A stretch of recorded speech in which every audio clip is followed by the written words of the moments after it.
4, 3, 2, 1. All right, you got everything you need, Matt? Yes. All right, great. All right, well, welcome everybody. My name is Freddie O'Connell. I represent Metro Council's 19th District. I'm joined today by Matt Wilkinson from the Metro Council office, who is our planning liaison and has worked with me to kind of develop this policy proposal, so he definitely is familiar with it. Wanted to go over a few things just up front. I'm not going to take a long time by way of introduction here, but I did want to go over a few ground rules, a little bit of background, some very brief information on the proposal that is on the table that's kind of the purpose of today's meeting, and then just some key information, and then I'm going to open it up for pretty much open discussion. So ground rules, the purpose of this meeting is for members of the Germantown community to discuss a set of policy proposals that would impact the availability of non-owner occupied short-term rental permits within the historic preservation zoning overlay boundaries of Germantown. So the priority of today's meeting is going to be given to residents, property owners, and business operators in the affected area. So I am going to ask for people to give their name and the address or addresses they're representing before they speak. This is common practice at public hearings and other public meetings in Nashville, so I hope everybody's okay with that. And Matt, unless you tell me otherwise, I don't think I have a good way to kind of cue people, so I think we'll just take folks as you see them, unless you advise me that we can kind of keep them in order. If you're able to kind of do it on an ad hoc basis, great, but I think we're just going to have to sort of do first come, first served as best as possible, just as limitation of the technology we have, that we don't necessarily have hey, this person came in the queue first. Am I correct about that, Matt? Yeah. So when you raise your hand, you'll move to the top of the list, and then it'll build behind you with more people that raise their hand. And then on the phone-in list, I'm just going to have to run through the whole list. Okay. So we might periodic a few people from phone. We'll try to toggle back and forth, which is what we've done in a couple of other similar scenarios, since we have some people using the application and some people calling in. Matt mentioned this at the very top, but we're recording this meeting and can distribute video later. That's my intention.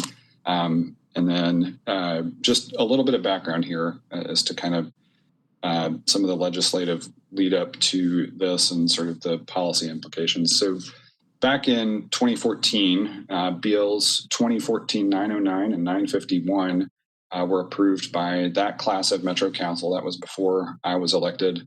They established short-term rentals as a permitted accessory use. By the time I was elected that next summer, hearing concerns from across the city, particularly in residential neighborhoods, and that class of council passed first BL 2017-608, which prohibited non-owner occupied short-term rentals in R and RS zoning districts. In doing that, it actually removed an existing 3% cap on the availability of permits that was based on census tract, because I think residential neighborhoods were the places we were seeing an impact. That bill did not cover RM. BL 2019-1633 passed toward the end of last term, prohibited new non-owner occupied short-term rental permits in RM zoning districts. So again, those two bills combined basically said, hey, residential neighborhoods should be, they are zoned residential, and the many interpretations of the non-owner occupied short-term rental permit process were that this was a predominantly commercial use. And so those two bills, really as zoning bills predominantly, restored a residential use to those neighborhoods. BL 2019-111 passed earlier this term, created the -NS zoning districts, which prohibit both non-owner occupied and owner occupied short-term rentals. And then BL 2019-79 passed just this week, established some limits for whole home rentals of owner occupied short-term rentals. All of this brings us to where we are right now. This is, Germantown exists unique in my understanding as a predominantly residential neighborhood with a lot of single family fabric intact, that is also a mixed use neighborhood. So already today you could get a variety of uses into structures in Germantown, even if they had a historic single-family purpose. But at the moment, because of that lack of cap, there is no restriction on the number of non-owner occupied permits that are currently available. I know the Historic Germantown Board has worked on some information about the existing density of permits, but I have been working with concerned residents in Germantown for more than a year to try to look to mitigate some of the negative impact of unrestricted non-owner occupied short-term rentals in Germantown. And those include, if I'm trying to quantify the concerns that have been brought to me, traffic and parking issues, certainly noise and other kind of nuisance issues that are primarily quality of life, and then also sort of the issue of affordability and just availability of housing stock. Period. When we've seen some existing homes convert to short-term rentals that are unoccupied. So all of that whole category of concerns is there, and so where we got to in terms of the approach that I agreed to pursue with a number of constituents was a pair of bills. One is BL 2020-479, which would apply the -NS zoning district to all currently eligible base zoning districts within Germantown's historic preservation zoning overlay. That is followed by BL 2020-504, which would establish an overlay allowing owner-occupied permits to be acquired within that same boundary, because a number of residents wanted to still have the option to be able to qualify for owner-occupied permits. So a couple of key facts that have been brought up. These are kind of responses to concerns that have already been brought to my attention. Neither of these bills apply to existing permits. So anyone who already has a short-term rental permit, either owner-occupied or non-owner occupied, will be able to renew it in perpetuity, regardless of whether one or both of these bills pass. If the bills pass, property owners would also still be able to apply with a traditional rezoning request to remove the -NS zoning district. So, there is an opt-out process going forward, even if this does pass. And just like this is, it would probably generate a lot of community conversation. Many people have also contacted me about council members speaking to the legislative intent of BL 2019-111, which is the one that established the NS zoning districts in the first place. One of the council members most cited and people who've contacted me about that legislative intent is Councilmember Henderson, who was not actually a sponsor of the bill. I spoke to Councilmember Parker at this most recent council meeting, who said that he was actually approached about explicitly including in this basically a provision that would say this can't be applied to multiple parcels simultaneously. He declined to do that. I think both of them are likely to speak about this on the floor if it does come to the floor of council for discussion. Regardless, I would also encourage people to consider that the current accessory uses of the permits originally authorized under the 2014 bills were not offered with their current application as the legislative intent. This is those short-term rental permits have been used under the policy without anybody generally having regard for how residents are otherwise going to perceive it. So we have an existing policy available, and this is an applicable use if the Planning Commission and Council approve it. So I think for me going forward for today's meeting, again, I want to hear from people's experiences. I want to understand people's concerns. I have a feeling that there will be some people who are going to object outright. I'm looking for whether there is an acknowledgement that there is a problem. I'm looking for potential alternatives to this approach. I'm looking for potential improvements to this approach. But I'm just generally looking to listen and also to kind of have this be a dialogue within the community, because this is something that arose from community concerns. This was not something that I went off and designed on my own to try to, cause harm to property owners in Germantown. This was generated by constituents of mine who contacted me repeatedly with very expressed concerns. So I want today's discussion to engage in that notion a little bit. Some quick information I want to provide. Anybody can contact me anytime at freddie.o'connell@nashville.gov. That's freddie.o'connell@nashville.gov. Where we're headed next is the BL 2024-79 is on the calendar for the November 12th Planning Commission public hearing. That is, the meeting will start at 4 p.m. And you can contact the Planning Commission at planning.commissioners@nashville.gov.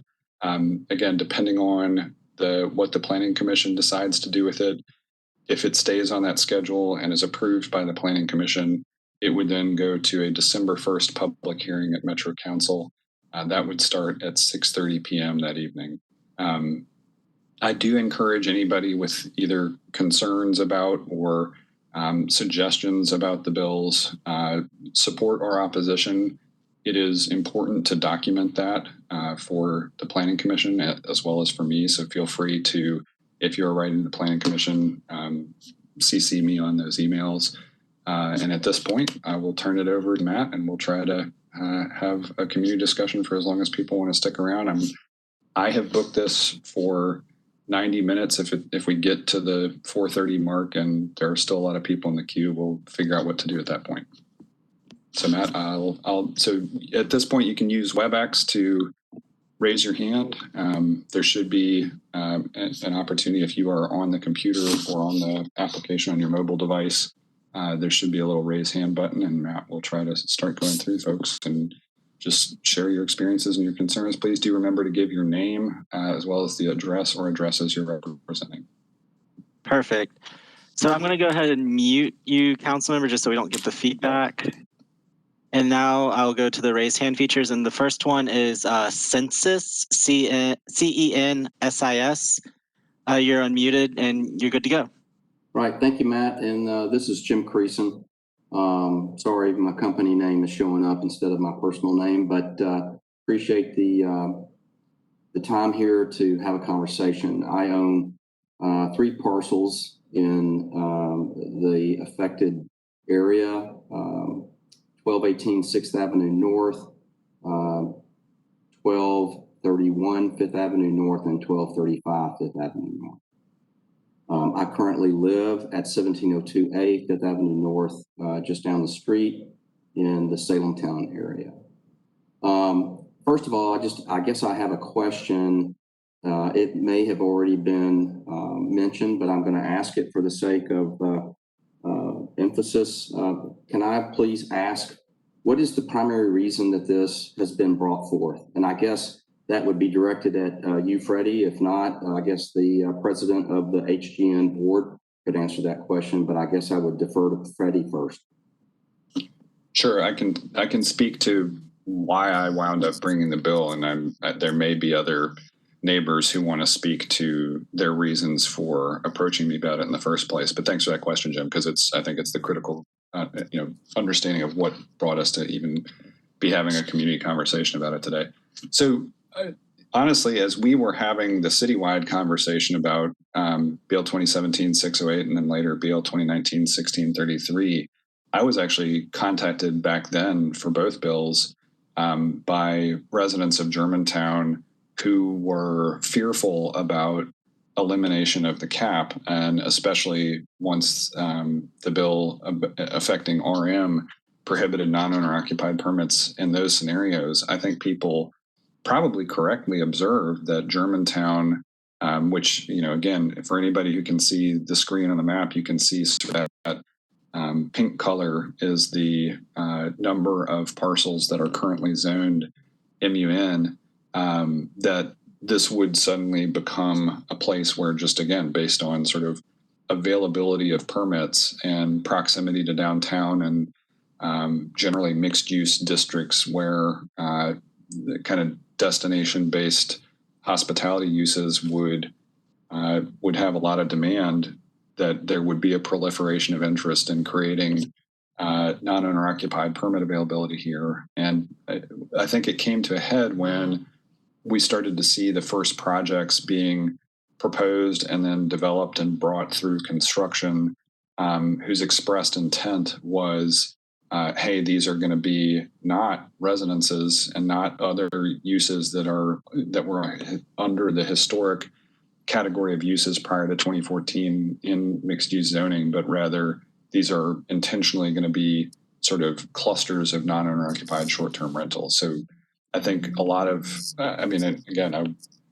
this is working with members of the historic Germantown board, but also people who rarely participate in historic Germantown's neighborhood association activities that were contacting me concerned. They lived across the alleys, lived next door, lived across the street from projects like this. And frankly, we're looking for ways to have some kind of residential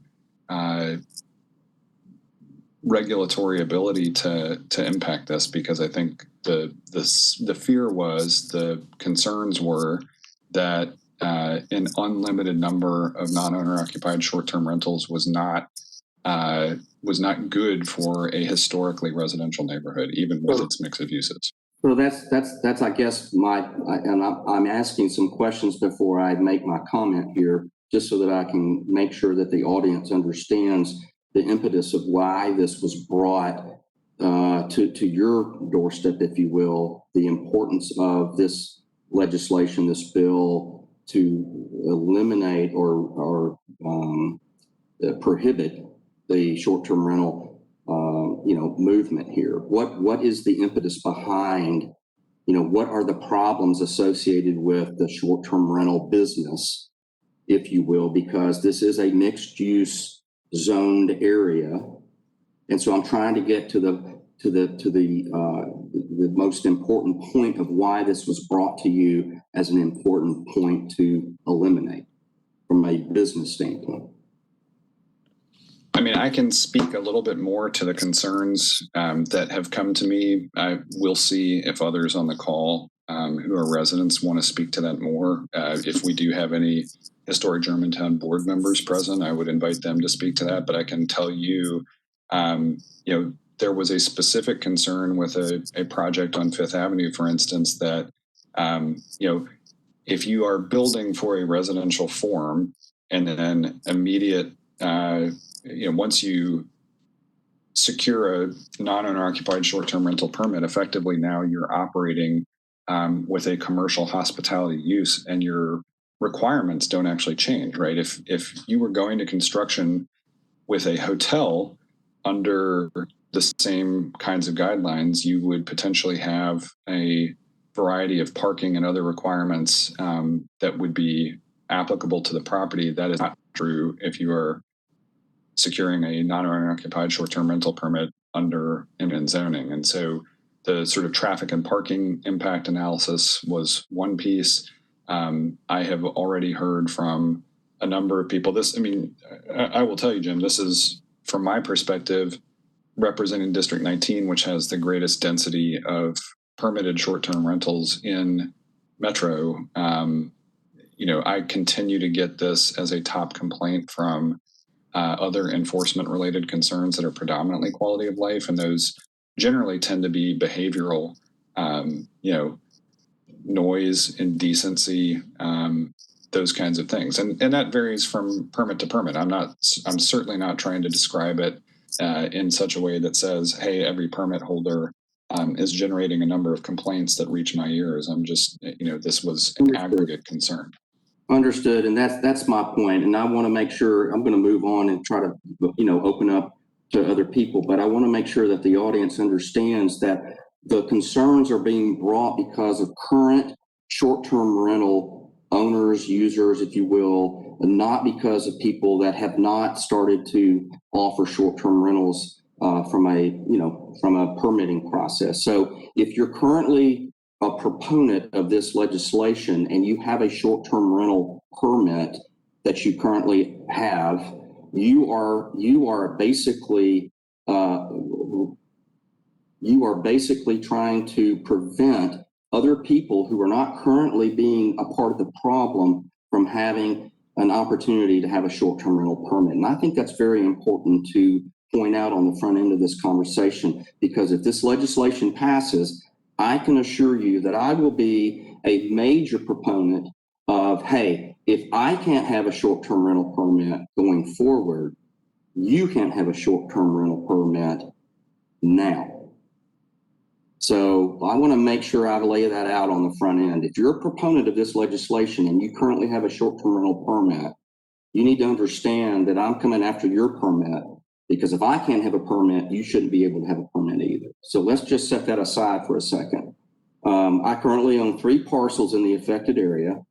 I currently have a residence that I have a short-term rental permit for, that I existingly have, current uses right now. I have absolutely no problem with my current short-term rental permit. Obviously, I live in the house that I have the short-term rental permit that I have for, and I don't want any problems for myself or for my neighbors. So I am obviously very sensitive to the concerns that the neighborhood has regarding this subject, and I will work intently with Freddie, if this legislation does not move forward, to try to figure out alternative purposes to try to accomplish a positive outcome for the folks that have concerns for why they're energized to have this move forward. That being said, like I said, I have 3 parcels in the affected area.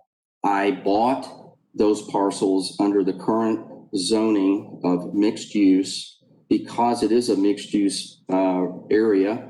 It is a combination of both residences and businesses. That's what I bought in for. That's why I live here, because I enjoy the combination of both business and residential purpose. I did not ask for this. I do not want it. And I want to make sure that everyone on the call understands that I don't want it for a multiple of reasons. Primarily because I don't agree that more than 300 properties and more than 65 acres of property should be wholesaled, changed without a more comprehensive understanding of the purpose. So again, I'm not going to belabor this point. I don't want it. I didn't ask for it. And I'm going to fight against this type of process in order to accomplish this massive rezoning of property that for my 3 parcels, I did not ask for. Thank you very much for giving me the opportunity to speak. Great. Thank you, Jim. And just a couple quick points, Matt, before we move on to their scenario. I definitely appreciate your kind of point and concern about, the way that this would affect existing hospitality use and existing permit holders. A key point here is that, under current state law, nobody in Metro can do anything about existing permits, right? Any permit holder does have the current right to renew those in perpetuity. So again, even if I wanted to try not just to ban, but take away existing permits, I can't do that. Nobody can do that in Metro. That is not what I am seeking to do. I mean, again, this is a forward-looking bill. And I feel like I had one other response to what you're going to. Oh, the other one is obviously a sense of gratitude. So even though we've got a couple public hearings provisionally on the calendar as a part of the public process, if we get through December 1st and we're still chewing on, anything that would serve as an alternative, I'm again happy to kind of come back to the table with this forum if there is, if it feels like we are on a pathway for something that is acceptable to a larger number of people. I'm always on the outlook for scenarios like that. So thanks for your offer to participate in that way. Perfect. The next person with their hand raised is Derek. Derek, you are free to speak. Great. Thank you, Matt. Freddie, thank you for hosting today's meeting. My name is Derek Lyle. I live at 1515 Fifth Avenue North in the flats at Taylor Place. Also, I am an owner of 1320 Rosa Parks Boulevard, which is included in the mass rezoning. So just a couple quick points for me. I won't take a ton of time. Our property that we own on Rosa Parks Boulevard, Rosa Parks is a a very large commercial artery. Our property is currently zoned CS. We don't currently have any intent to do short-term rentals, but that certainly was a use that was allowed. So while understand the conversations around being in a residential neighborhood, wholeheartedly disagree that our property is in a residential neighborhood. It's on a major thoroughfare in and out of downtown Nashville with liquor store, absolutely right next door to a liquor store, not too far from check cashing, across the street from a massive grocery store. So generally speaking, my partners and I are not in favor of our property being rezoned without our consent. We have looked at rezoning in the past. We've actually passed Planning Commission for an MUG rezoning, and we may look to rezone in the future. And if we do, would be more than happy to rezone to an NS designation, but we would do so, with our own consent. Would not want that done without our consent. Second, just as a general statement, I would say, there is a lot of talk about Germantown being a residential neighborhood. I think if you dig into the numbers, which even the HGM board provided, there's actually not a lot of residential in the historic part of residential that isn't part of some other HOA or community. Every single one of these properties could be a restaurant, could be any number of uses. So I think we're understand why there's a bad name for short-term rentals, but you're kind of picking on one use among many that are not residential uses. And there's not a whole lot, they could all be restaurants, they could all be bars, they could all be many things that are not residential uses. So I think it's kind of a false narrative to talk about affordable housing or, those kind of statements when a lot of these houses, whenever they do sell, are not going to be residential uses. And then lastly, I do agree that these folks that do have their permits do get to keep them in perpetuity so long as they retain ownership of their properties. I did see a letter even this week that, a couple that owns it, the permit is held in a husband's name. And if that husband passes away, the wife would lose their permit. And that absolutely happens. It happened to a neighbor down the street on Fifth Avenue in Salem Town. So perpetuity is not necessarily true. And also you don't get to retain, or you don't get to sell that right on to the next buyer. The buyer of your property does not retain that right in perpetuity. And so it would theoretically impact your property value. And so I'll just wrap up by saying I not completely opposed to rezonings of this type. I just think people should be given an opportunity to opt out if they don't want their property included. I know, Freddie, you said that someone could then turn around and rezone their property back to a use that allows short-term rental. We know that's not going to happen. That's not a real option on the table, and puts an undue burden on that property owner, to be honest with you, when this is the perfect opportunity to just not rezone their property without their permission. And with that, that's all I have to say. Thank you very much for the time. Great. Thanks, Derek. Thanks for participating today. One thing I've already asked planning staff to prepare some analysis for is kind of an analysis of where hotel uses would be appropriate within the Germantown boundary, because I think that's actually also a healthy look at, hey, this is a hospitality specific scenario that I think is fairly equivalent to the idea of a non-owner occupied use. So looking at that and, thinking through how, if we had an opportunity to amend this again, to kind of look for the greatest amount of applicability that would, possibly serve the greatest number of interests at the table. That's certainly a possibility for going forward. I definitely appreciate your point on the perpetuity. I think too, though, that was, there's still, I guess, a couple things I would say about that.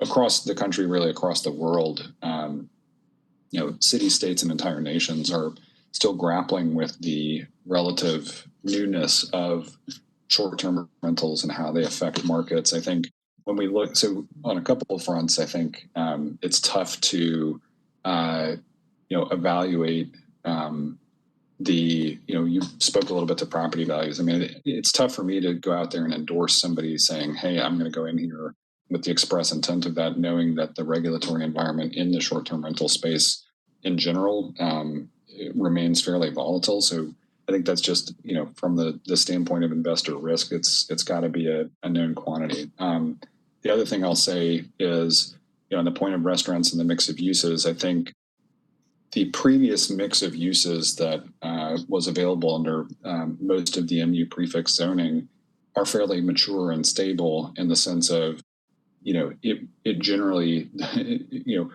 from a standpoint of a market basis, it would be very unlikely for a given city block of Germantown, whether on Monroe, on Taylor, on any of the numbered streets, to convert wholly to restaurants, for instance, or all check cashing businesses or what have you. Whereas we still have not really even come close to the upper bound on where I think the market cap would be if unregulated on short-term rental permits. And I think that's one of the reasons this conversation is underway, to say, okay, taking all your points into consideration, I think it would be really hard for residents to walk away from this and say the best option is to do nothing, because similarly, I think there was a period that I bought my home in Salemtown 13 years ago.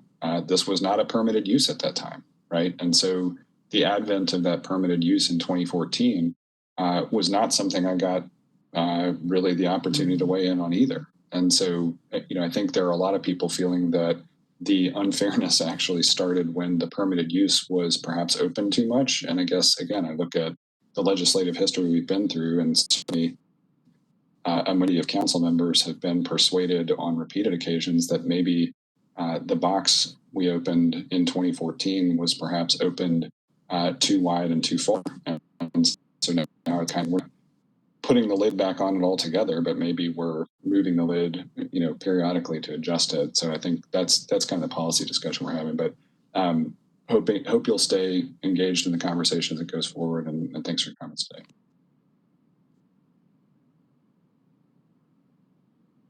Thank you, Derek. Telly, you are ready to go.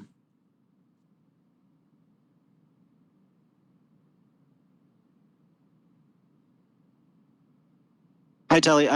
You're showing as unmuted, but we can't hear you. Oh, sorry. Hey, sorry about that. Yeah, I had it on my phone under mute. Thank you. Can you hear me now? We can. Yes. Okay, great. Thanks. My name is Telly Fatali. I live at 205 Taylor Street. Been in the neighborhood for about 3 years, and really appreciate the opportunity to speak and for everyone to be here to discuss this topic. I think really what I'd like to express to the group is that this feels like it's just a very large change that affects the entire area. And I kind of heard about this through the grapevine to a certain extent. Haven't really had much notification regarding this, and feel like it's a major impact on my property rights. And I've spoken with a lot of my neighbors that live in the immediate area. We've developed a pretty tight community, and we've discussed this topic. And the consensus has been across the board. And there's a lot of people who have moved to this neighborhood from multiple places, whether it's here in Nashville or from around the region. Myself, I relocated from another place and chose to live in Germantown just because of how dynamic a submarket it is, and how much history it has as both a commercial center as well as the future. I live right next to a development that's going to be, over 1 million square feet of office and in retail, with hotels and apartment complexes. And, I'm directly across the street from that, as are my neighbors. And we chose to be in this neighborhood because of how dynamic it is. And for us to have our property rights just wholesale taken away from us without any notice because of what I understand to be probably a pretty small subset of the neighborhood. I just, for lack of a better term, it feels outrageous. And if you look back at the history of this neighborhood, it was never really just a purely residential area. And for a small cohort of people that are just being more aggressive than the rest of us who are excited about this area, that don't see an issue with this, that have not seen an issue, I will tell you that myself and my neighbors and all the other people that I've talked to in the neighborhood, we have not seen a problem that's been described here. Is something that's very troubling for us.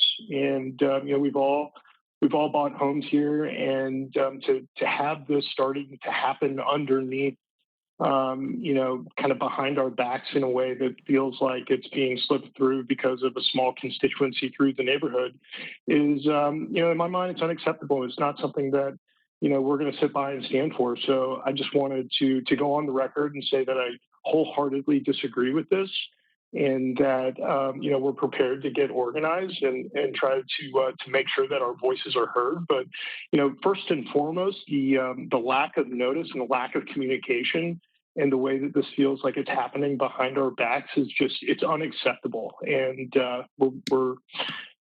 we feel very strongly about it, and it's not something that we're going to ignore. Telly, thanks. On the process concerns, I want to bring up a couple things. One, again, I know not everybody participates in their local neighborhood organizations, and is extremely difficult, especially this year, to go out and do a ton of door knocking. Once we start a formal conversation in the metro process, there are always notices. You found out about this meeting.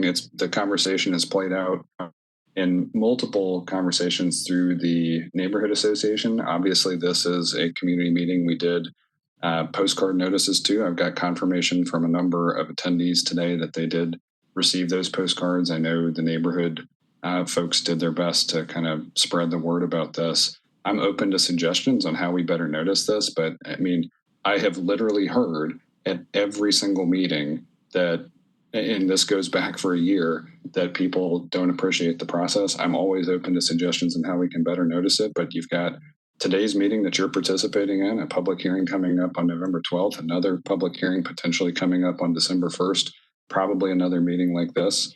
I don't think you're going to get a loss for opportunities to participate in the discussion, and I encourage you to bring ideas to the table when you do.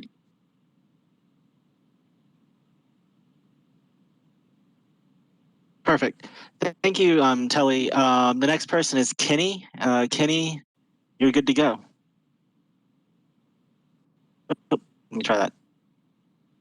Oh, there you go. Hello. Yeah, I'm Yes, Kenny Farrelly. Can you hear me? Yes. I'm Kenny Farrelly. I live at 211 Taylor Street. I'm a neighbor of Telly's. And I guess I would like to, go on record as well as opposing this legislation. I just have a problem basically with a wholesale stripping of entitlements of property that I own. I purchased. I'm a homeowner. I don't own have an STR permit. I don't intend to operate an STR permit in the near future.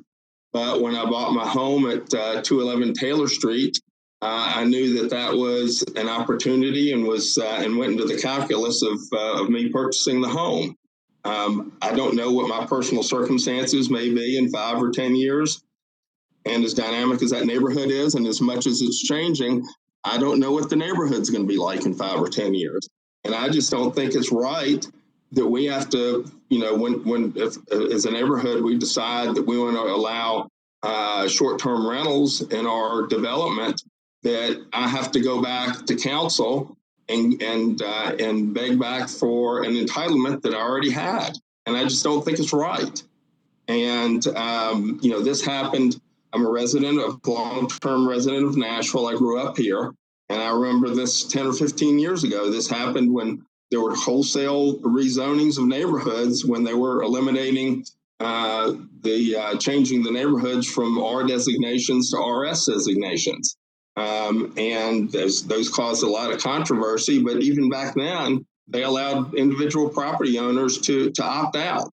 And I didn't think it was right back then, and I don't think it's right now. And so, that's kind of my, argument in a nutshell. If property owners that are affected by this or want to opt out, if you want an alternative or you want some ideas, let property owners opt out. And so that's good. I want to echo most of what Telly had to say, but those are kind of that's my primary concern with this.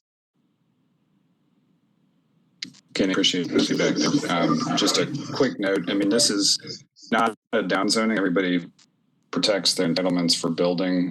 It is a removal of a forward-looking access to permitted use. I know people are going to quibble over the words there, but I think the legal definitions underlying them are important. It's not an entitlement in the way that land use typically thinks of it. So updated the concern about the broad brush approach, though, and thanks for sharing your comment. Thank you, Kenny. Katz, you're next. You're free to go. Thank you, Matthew and Freddie. My husband and I I've been in Nashville since 1968, out in the suburbs, and we decided to move to Germantown. We love the historic nature. We love the walkability, the charm, the proximity to our jobs. And it's really been wonderful. I do not have any Airbnbs on either side, but they are in our block. We live at 1210 Fifth Avenue North. And I just wanted to speak up as a homeowner because one night, close to midnight, the doorbell rang and I couldn't imagine who would be ringing the doorbell, and opened the door and there was a young woman who was so drunk, she thought our house was an Airbnb. Later that same night, I looked out and there was an ambulance because someone else from the group had passed out on the sidewalk in front of our home. So that's sort of another side of all this. I just wish people who stay in them wouldn't come just to party so crazily and exercise a little good judgment, but that hasn't always been the case. So, but we do love Germantown. Would hate to have it become so much Airbnb and rentals that people that like the neighborhood feel would have to move elsewhere for peace and quiet. So that's all. Thank you so much.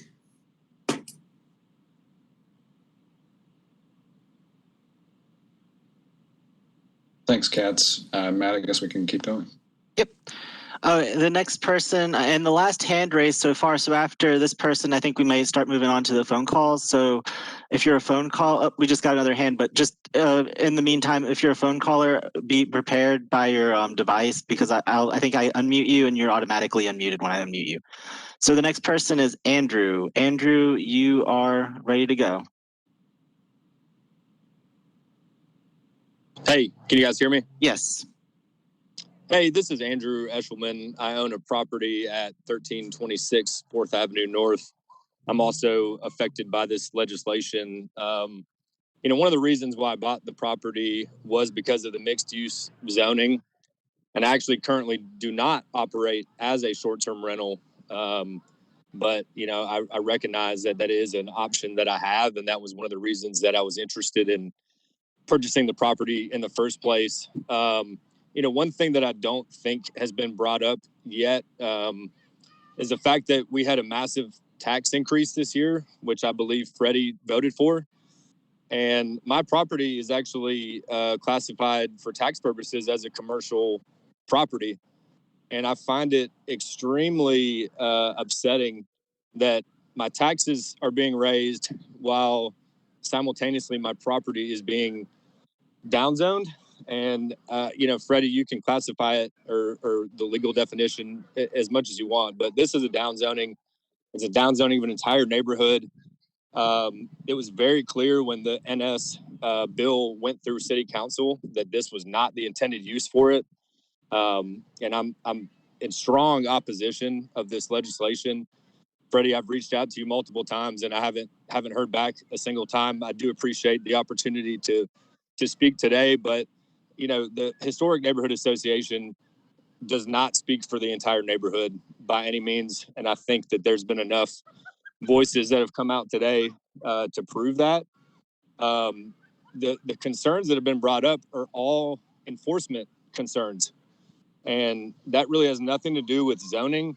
That has nothing to do with neighborhood associations. That has everything to do with Metro's enforcement arm and the, at least perceived lack thereof.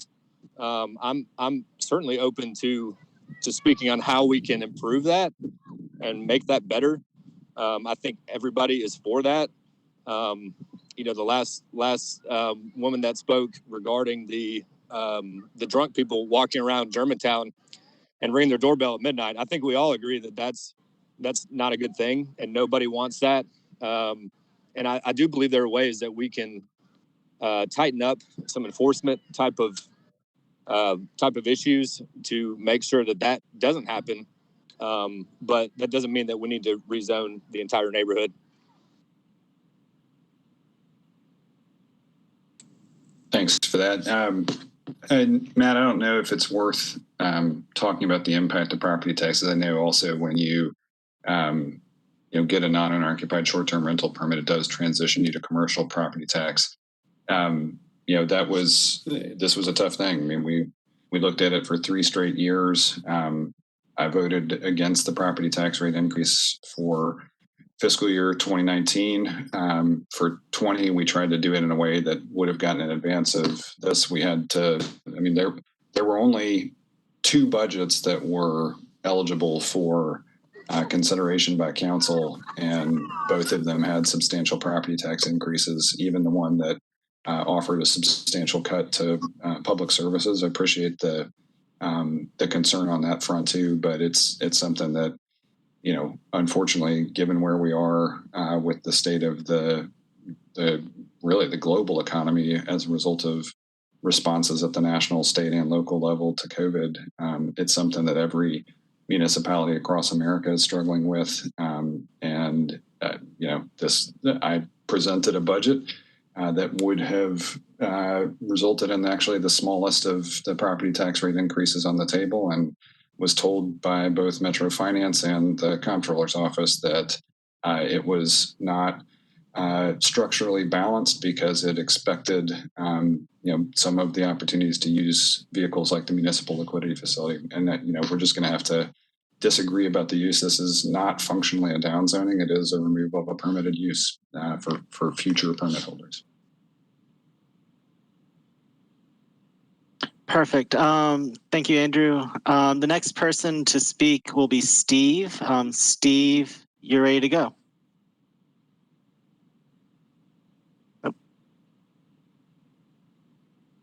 Sorry about that.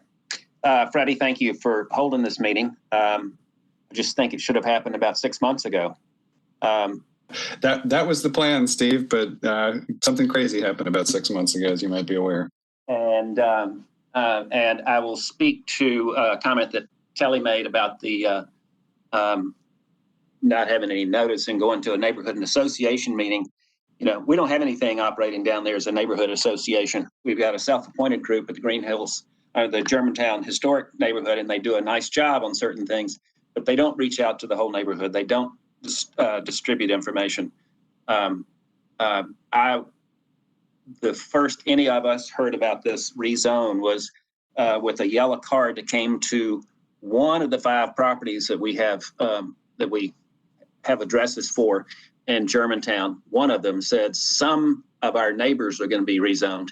And then 3 weeks later, we learned that we were all being rezoned. So it's not your fault on the notice, but when something like this is not talked about broadly in the community for a long time beforehand, everybody's going to feel, a lot of people are going to feel left out. And that's what I think the real issue is. There are people that really want this change to take place, and there are people who want to figure out what's going on. I should back up. My name is Steve Ezel. We develop in the neighborhood. We developed at 2nd and Taylor, townhome community. 2nd phase is under construction. We have property at 3rd and Taylor, which we purchased zoned someone brought us an opportunity to sell 4 units as short-term rentals. We accepted that, and let's get occupancy permits. And if Freddie has his public hearing on Thursday, we will not have the opportunity to deliver those as short-term rentals. We've also have another property at on 4th Avenue beside the City House, which we're moving forward with 6 townhomes, and a property at 3rd and Monroe, which we will hopefully rezone soon for 16 to 18 townhomes. We're fully committed to the community. And when we first came into the community, it was very clear from the neighborhood group, the GHN neighborhood group, that they were concerned about masses of short-term rentals all stacked in together. We didn't think 4 units among 50 in 2 blocks is mass stacking of a bunch of short-term rentals. What we object to is everybody that is pushing for this legislation knew what we were doing a year ago. And they never told us that they were pushing forward with a zone to down zone or to take away our operating rights for which we had capitalized our entity. And that is the problem. What I fear is with a movement like this, a mass rezoning of 65 or 68 acres without input from 70% or so of the neighborhood, which is, Councilperson Berkeley Allen and Russ Pulley both told me seems to be kind of the floor support to look for in a neighborhood before you do a mass rezoning. I fear the state is going to get involved, look at this, and it's going to take away operating rights that the planning staff and the council have, because we've got a bunch of property rights guys in the Republican Party across the state who just don't agree with rezoning people's property over their objections. So it seems to me for all of our kind of operating safety, we need to slow down a bit, put the brakes on, push off the Planning Commission public hearing for a couple of months, bring all the parties in the neighborhood together so they can fully understand what will be the case 6 or 8 months down the road. Thank you for letting me pitch in my 2 cents. Thanks, Steve. Appreciate that. And I will say, the concern about people who are already underway and in your circumstance, I think that's probably one of the biggest issues on the table that I'm, looking for the space to protect. So I do think it is worth talking about. And if one of the takeaways from today is that, I'm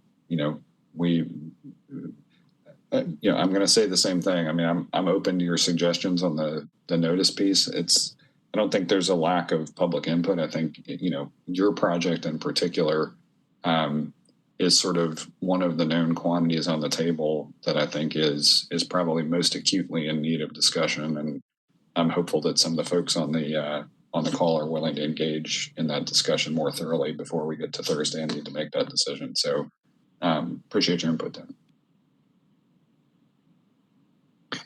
All right. We have a couple of people that have already spoken, that have raised their hands. I think unless the council member opposes, I'm going to start going through a couple of phone calls so we can get some more first timers before we start doing some second timers. Does that make sense, Councilman O'Connell? That'd be great. Thanks, Matt. Perfect. So because there are no more hand raised, we're going to move on to the phone calls and the call-in users. And on that one, since you can't raise your hand, I'm just going to have to run through the list. And hey, so Matthew. Yeah. This is Julie May. My hand has been raised, and I'm sorry, I didn't see you. Same here. Mine too. I've been raised. This is Wendy Monday, and I. My goodness, I'm not seeing any of your hands. I apologize. Same from Nancy Eckert, my hand's been raised as well. Nancy Eckert, I would like to speak. Oh golly, I'm sorry. Sorry, it's not showing up on my screen. So I apologize. There's a lot of people on the call now, and the hand feature decided not to work. Oh yeah, I was going to say, Matt, I wasn't sure where you were looking because I also was not seeing hands. So sorry about that, everybody. again, coming back to, we're going to try to get to everybody. So I apologize about that. So whoever was the first to go, I'm Julie May. You're free to go. Yes. Thanks. Thank you. Well, first of all, I appreciate and I'm grateful for the opportunity to try and understand the issues behind all of this stuff. And I own a property at 1212 6th Avenue North. And my husband and I very intentionally purchased the property because it was an MUN. And I'm a native Nashvilleian. I love Germantown. I think it's incredibly charming. And I love the fact that there is it's a very eclectic neighborhood. I love the fact that there are businesses there. I love the fact that there are homeowners there. I love the fact there are older people, younger people, restaurants, the whole thing. It's just it's an incredibly wonderful slice of Nashville life. So I wanted to state that first and foremost, and I certainly can understand everybody's concerns on the call. The other thing that it seems to be really boiling down to, and this is probably where I would concur possibly with what Andrew was saying earlier, is that it seems like a lot of this is actually stemming from the short-term rentals and the people coming in and the party houses and people being concerned about that. And, I think we do have a variety demographically in the neighborhood, including the apartments down on First and Second and Third, which has that skew pretty young. So, I've certainly seen my fair share of people stumbling in front of our property who've all had entirely too much to drink and so on. Unfortunately, I'm not sure that we have any control over that. What seems to be the issue here, though, is that. And we are not an STR, but what seems to be the issue here is the renewal of the permit, and what are the guidelines for renewal, and some neighborhood policing that could potentially occur for specific properties that are the nuisance because of noise or traffic or whatever. We all know that it's, Metro does have the ability to turn people in for certain violations here, there, and otherwise. So it would seem to me the focus probably needs to be on the renewal process, or at least I would suggest it needs to be on the renewal process. And instead of what I think I understand, you just go and you pay your $313 and you get renewed, that we look for those people who are actually violating those particular things that make those properties a nuisance instead of this zoning overlay. That's it. thanks, Julie. And I can speak to, just again, from what I've heard from constituents for several years now, some of it is enforcement concerns, but not all of it. And we'll see how much of that we get to. Real quickly, Matt, before we proceed to other callers, are you saying even right now you're not seeing hands raised? The only two hands I can see raised right now are the census. I'm sorry, I forgot your name. And then Jim Creason, and then Andrew has his hand raised again. I cannot see anybody else's hands raised, and I can't figure out how to get it to work. I apologize. This is the first time this has happened. All right. Well, let's keep taking a few folks that haven't spoken, and I don't care whether we go to folks on the phone. I know Wendy Monday reached out to me directly to say she had her hand up for a while. Do you mind calling on her? Yeah. Wendy, you're good to go. It looks like you're unmuted. Oh, perfect. Thank you. And thank everybody for being on the call today. I know that a nice Saturday afternoon is not always the best to be spent looking at your computer. We live at 1231 6th Avenue North. We bought this property in August of 2018, and we spent about 18 months renovating it. And we moved in right before the tornado, and we currently live here. I want to say up front and be very clear that I don't want our property to be rezoned. We very intentionally bought an MUN zoning. And right now, we live right next door to a very busy restaurant. We live 2 doors down from a bar that's open every day till 2 a.m. We live across the street from the Germantown Inn, which we love. But it's a place where people come and rent a room to stay. Most of the parcels on our street are businesses. Little's Fish Market, Cupcake Collection. Just on the 1200 block of 6th Avenue North, we are one of just less than a handful of actual houses. when we renovated the house, we have 2 bedrooms on the first floor, and then we built a little apartment on the back. As anybody who's renovated probably knows, it's really, really expensive to renovate.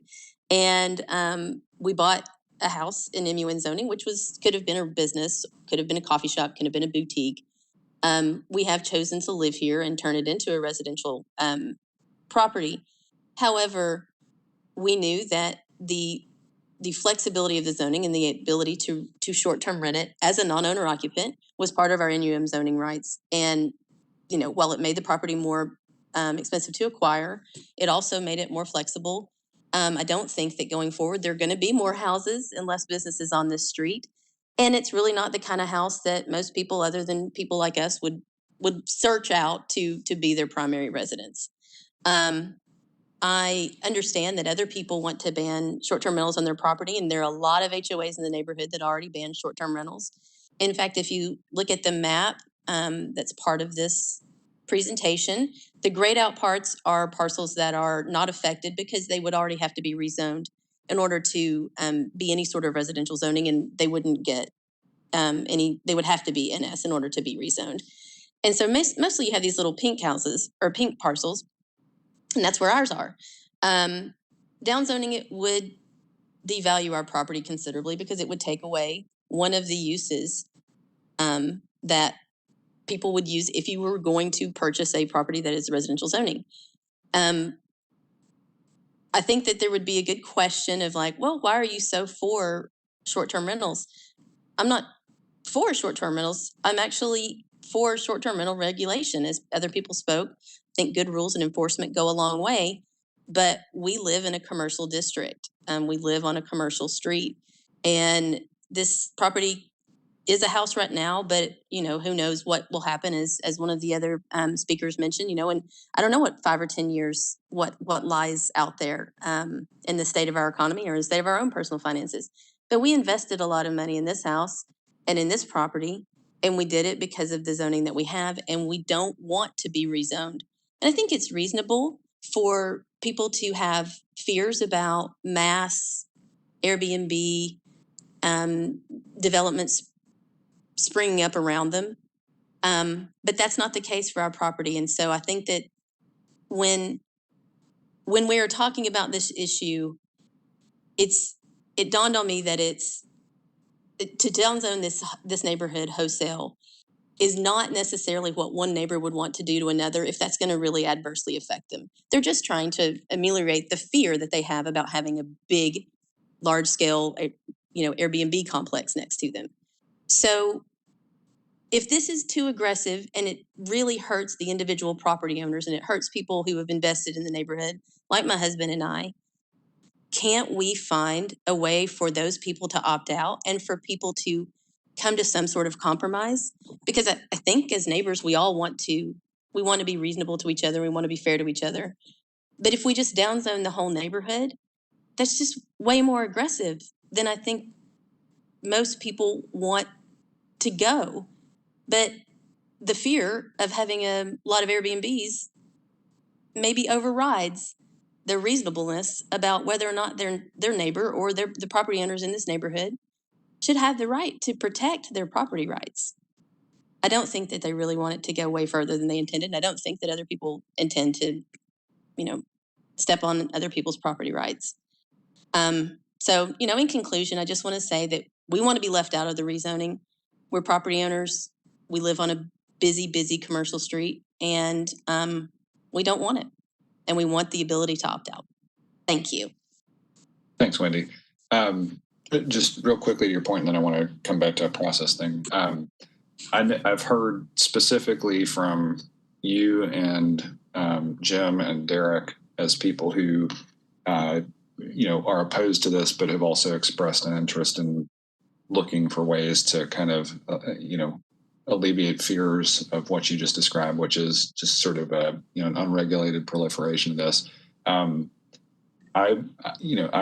hoping that maybe some folks from both the support and opposition sides can kind of come back to the table after this. If you're willing to spend a little more time on that, I'd love to invite a handful of people specifically from this meeting to kind of sit down and continue to look at this issue a little further. So appreciate that. Then quickly, I'm looking at the clock. It's 4:10.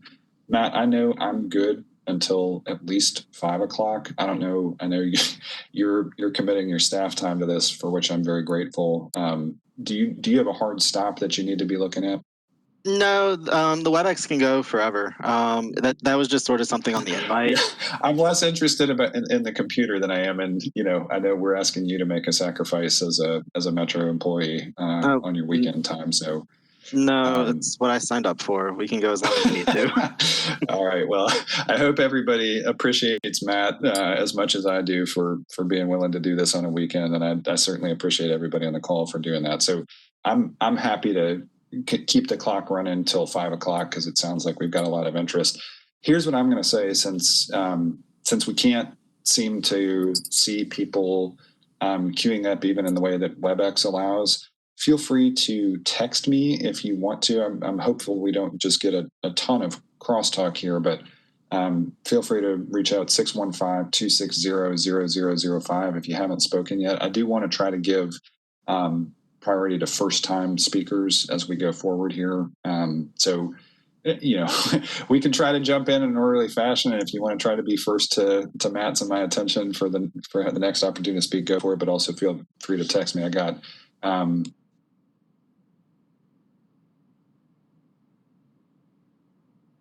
Hey, Councilman O'Connell, you accidentally muted yourself. I'm so sorry. I was on the temporary thing. Can we go to Diane Barrett next?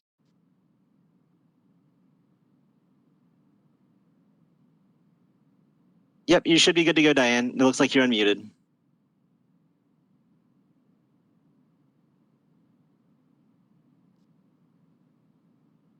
Diane, we can't hear you. You might need to mute and unmute yourself again.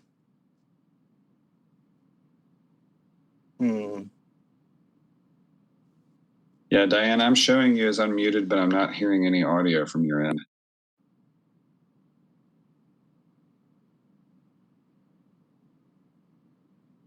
All right, Diane, keep yourself unmuted, or maybe try again, and we'll go forward. All right, I'll go next. I've got people texting me, so unless you can see other hands, I'm going to go to Grant Hammond next.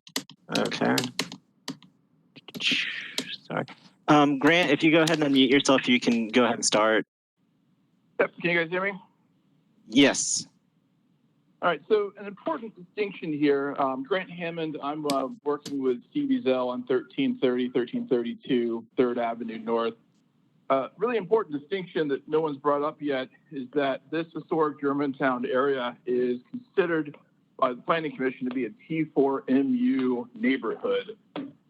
Within the description of T4MU neighborhood, it says it's intended to preserve, enhance, and create urban mixed-use neighborhoods with a development pattern that contains a variety of housing along with mixed-use, commercial, institutional, and even light industrial development. It does not even mention the word residential. I think it's highly inappropriate to only be listening to the residents in a neighborhood that is not even intended to honor residential development as defined by the Nashville Planning Commission. The second point I wanted to make that no one's really brought up is that over the last year, there has been a lot of new enforcement related items brought to Nashville for specifically short-term rentals. There are 2 new codes enforcement officers specifically to be used for short-term rentals. There is also a new 3 strikes and you're out rule. So if you're in violation of short-term rental rules 3 times, you lose your permit forever. We've also created a specific STR board. Instead of going through the arduous BZA process, which takes time out of the BZA members' schedule, they have now created a new hearing board to expedite complaints and other things. One of the interesting things is I looked up in host compliance to see how many complaints there have been year to date in Germantown, and there are virtually 0 complaints in Germantown since all of this has. Now, I understand we're in a pandemic and we're not necessarily going at a full tourism board here, but I think it's important to note that the complaints are extremely low compared to where it's been in years past. Some of this may be the fears of enforcement. Some of it just might be the lack of actual tourism. The other thing I'd like to say is that within historic Germantown, bill number 86 or 87, I forget now, the 100-foot rule, church, school, daycare, and park, actually eliminates quite a few properties around the churches in historic Germantown, so there will not be the opportunity to receive non-owner occupied permits. That is new as of this year as well. Most of the properties are within HOAs, SPs, or zoned IR, which also typically do not allow short-term rentals. HOAs are kind of their own fiefdoms and can make up their own minds what they'd like to do. But in SPs and IR zoning, you cannot get non-owner occupied. So for my calculations, if you take out the space around church, daycare, schools, and parks, as well as HOAs, SPs, and IRs, we're looking at approximately 17% of the 64 acres that can get a short-term rental permit. So in definition, we're looking at a pretty small group of people here. The last thing I'd like to say is that the council has worked very diligently over the last 5 years to take short-term rentals out of residential neighborhoods. You can no longer get a non-owner short-term permit in R, RS, or RM zoning. One of the concessions made to owners in RM zoning and on this 100-foot rule was they allowed projects that were underway a grace period so that those particular developers would not be hurt. I am surprised that that has not been suggested by this board just yet. I think that's all of my, the last thing I'd like to say, sorry about that. I've been a practicing real estate agent in Nashville for 20 years. I've seen a couple of different zoning changes affect property values, both positively and negatively.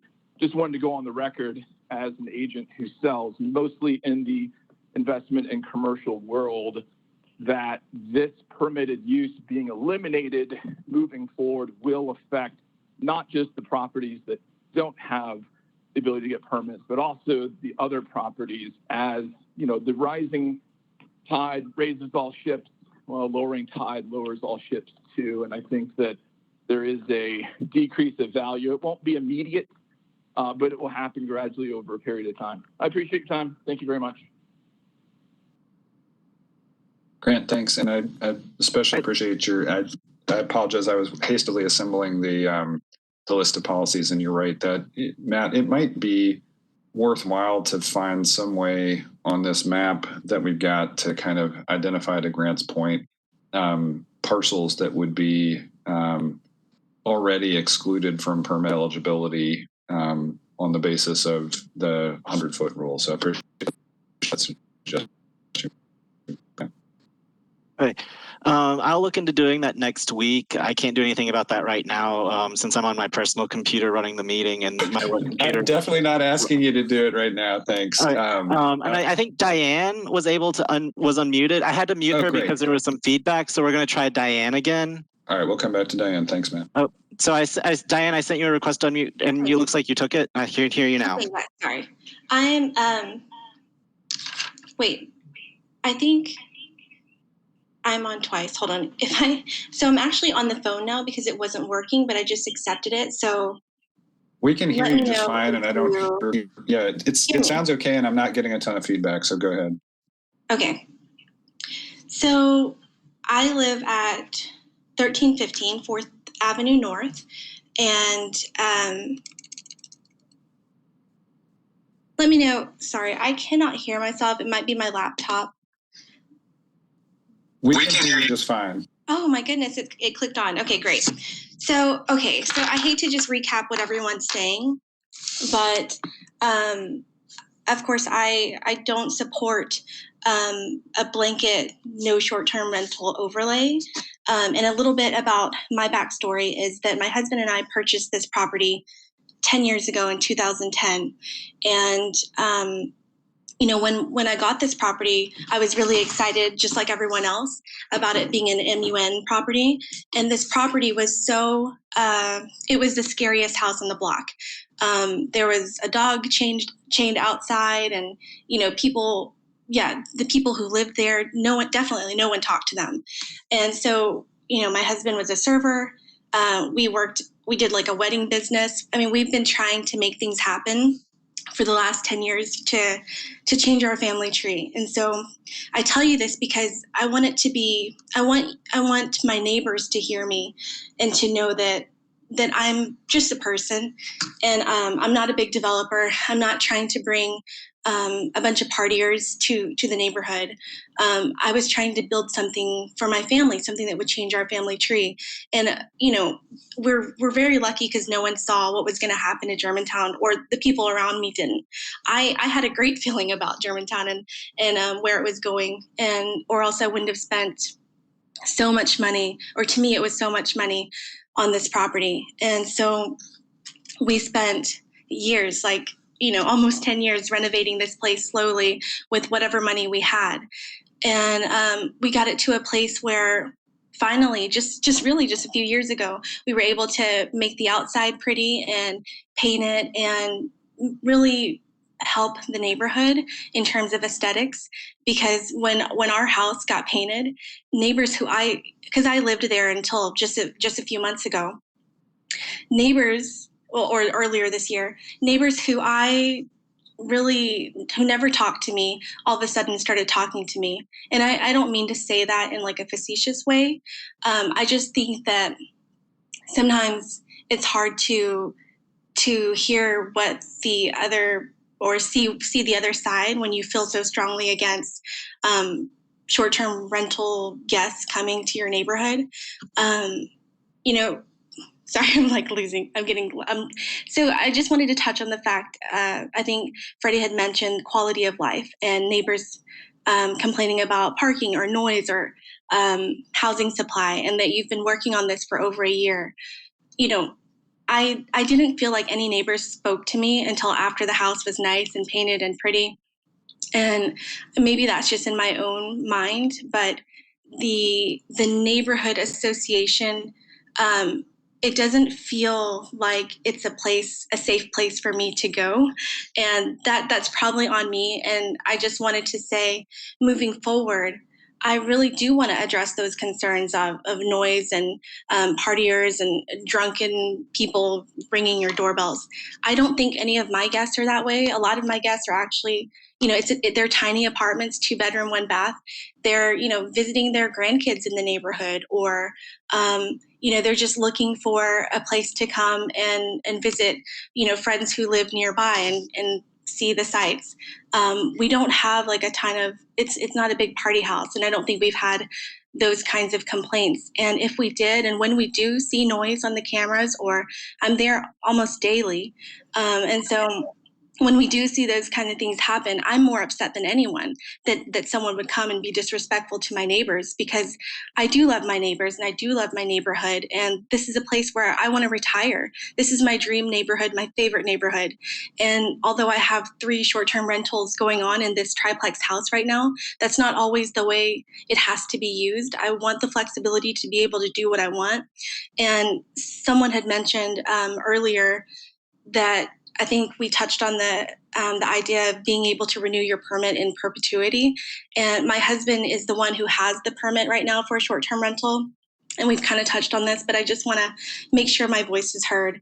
If he passes away, I wouldn't be able to renew the permit in my name.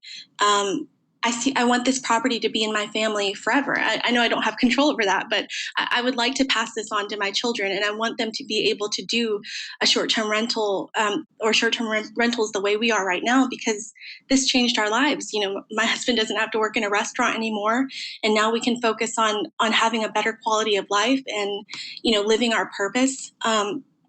And so we're all just neighbors, and I hope that we can come together and find a better solution, one that's not so extreme, and one that doesn't feel like such a personal attack. You know, this feels like a personal attack when you just say just no more short-term rentals, because right now we have a non-owner occupied permit on all three of these units, and that would definitely affect us.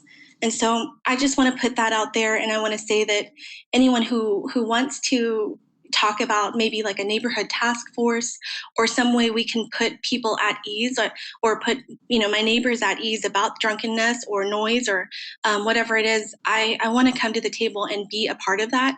I wish I had been a part of this more, but I think with a lot of people, we're so busy, and I have two little ones who can't go to the bathroom on their own yet, and so it's been busy. So I don't want to keep your time anymore. Thank you, Matt, for hosting this, for dealing with all my technical issues. Thank you, Freddie, for listening. And I hope going forward, I ask that you give us some more time to figure out something, whether it's enforcement, a better renewal process. I think these are things where we as neighbors are saying we want to be a part of the solution, but to do an overlay like this doesn't feel neighborly to me. It feels like, I'm going to be here forever looking at people who, decided with just a handful of people who didn't like some noisy partiers that they're not going to let me speak my piece and find a middle ground, a compromise. So thank you all for listening. Thanks, Dan. Thanks for sharing that story and kind of your experience with that. I really value your willingness to come together, and maybe this will be an opportunity for you and neighbors, even those who support this, because you're surrounded by folks even on your block. I know that you all can that maybe you can find a little bit more trust and acceptance that works in both directions. So thanks for sharing your experience. Matt, I've got JT Spangler next on my list. Oh, JT, you're good to go. You can unmute yourself. Awesome. I'm just going to talk and assume that you guys are hearing me. So I live at 1231 6th Avenue North. My wife has already spoken, but I want everyone to know that I agree with her and with the other folks who have chimed in to say that they are not in favor of this blanket downzoning of the entire neighborhood. And I just have a couple points I want to make to that effect. The first one is about the characterization of the neighborhood as a residential area. Freddie said this a couple times, and a lot of people have already kind of pushed back on it. And I want to chime in on that as well. It's not a residential neighborhood. That's the reason that we love it. I mean, people live here, sure, but I mean, I'm looking at the map and it's like all of the kind of purpley outside stuff. That's Rosa Parks and Jefferson Street. That's not residences. And there's that big teal chunk. That's condos and apartments. So that is residential, but it already doesn't allow STRs. And then I see a bunch of grayed out stuff. It's IR, SP, IR. There's parks, there's churches. And then the kind of pink kind of middle chunk or the kind of standalone houses that we think of as Germantown, the house like the one that we bought, that we renovated. So it seems like those are kind of the impacted properties. So yeah, I mean, the character of the neighborhood is the reason that we're so attracted to it, the reason that we so enjoy living here. And part of it is that like we could take our house and turn it into a hookah bar if we wanted to. We could have it be a liquor store. We could have it be a bookstore. We could have it be a restaurant. We could have it be any number of things. And that's the appeal of Germantown, that MUN zoning. In fact, we looked, my wife and I, for, I don't know, 6 months at least for a place. And there's so few places that come available in Germantown that we started considering Salem Town, and we started considering Hope Gardens, and we started considering East Nashville, Lockland Springs. And we ultimately decided it was worth waiting to get into Germantown because of the flexibility that the MUN zoning allowed us. The flexibility was critical for us when we made this decision to purchase and renovate this house that was standing empty and derelict when we bought it. We wanted to have the freedom to build an apartment attached that we could rent to a long-term tenant, or that we could, expand into if our family grows, or if we have extended family come to stay with us, or have a short-term rental permit too. We've had those in the past, not in this property, but in other properties we've owned. And we've been conscientious short-term rental property permit holders. The comments from my neighbors in East Nashville when my house was short-term rented was always, I can't believe how quiet and respectful your guests are. We really appreciate that. And that was always important to us because that's the sort of neighbor that we wanted to be, and it's the sort of neighbor that we want to be now. But the flexibility was very important to us. to the point that we spent an extra 6 months living in a place that was much too small for us, waiting for something in Germantown to become available because of the zoning. So to have that blanket taken away from us without really, our best interest at heart by our local government is a really tough pill to swallow. So, that's kind of it. I mean, we have short-term rental permits now for our house. We've never rented it, but we like the idea that we could. And so I'm not personally satisfied with we'll take everybody's away, but then we'll give them back to you later. I don't buy that. I mean, if we're going to give it back to us later, let's just keep it. How about that? Let's just hang on to it, and that saves everybody some paperwork. And we don't have to worry about anyone changing their mind later. We'll just, if people are renting and they're not doing a good job of it, then as Grant said, there's a lot of mechanisms that we can take the permits away from them. And if people are staggering around drunk, then we can call the police. I mean, we have mechanisms in place to fix a lot of this stuff. I just don't think this is the right tool for the job.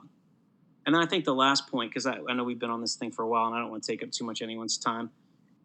I'm reminded of a story that I really love from an author, Peter Diamandis, who's a nonfiction writer, but he talks about London at the end of the 19th century. The big issue in London at the end of the 19th century was the preponderance of horse manure. It was a huge concern. Everyone was trying to figure out what they were going to do. We'll be knee deep in horse manure if we don't figure out how to fix this horse manure problem. And then, of course, 10 years later, mass production of the automobile, suddenly horse manure is not a problem anymore. Point being, there's a lot of talk about this, but I think this problem's going to fix itself. Every time I drive through downtown in the Gulch, there's a new hotel that's gone up.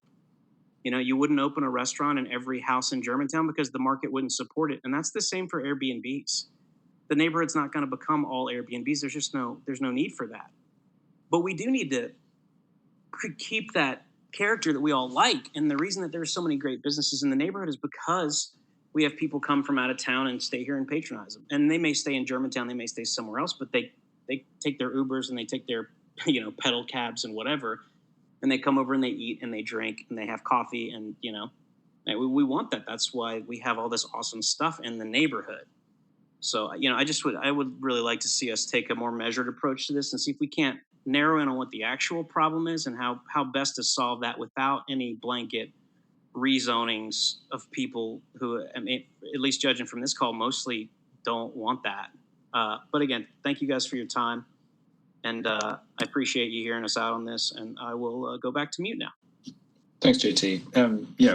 I appreciate the expression here. And I think one of the key points of very likely the way this is manifesting as a disagreement even within the community is similar across the city. I think a lot of, and I really appreciate the points that you and Grant and a couple others have made about, this discussion about whether this is, whether Germantown in particular is, best viewed through the lens of being a residential neighborhood. I will say, just regardless, I have heard for 4 years specifically, coming up on the 5-year mark, from people all across District 19. I know this is true from people across the city to some extent, that a lot of people were given a gift of a permit that they didn't actually want in 2014, right? That I think a lot of people did not understand the implications of the availability of the accessory use of short-term rental permits. And so, I think it's justifiable that as people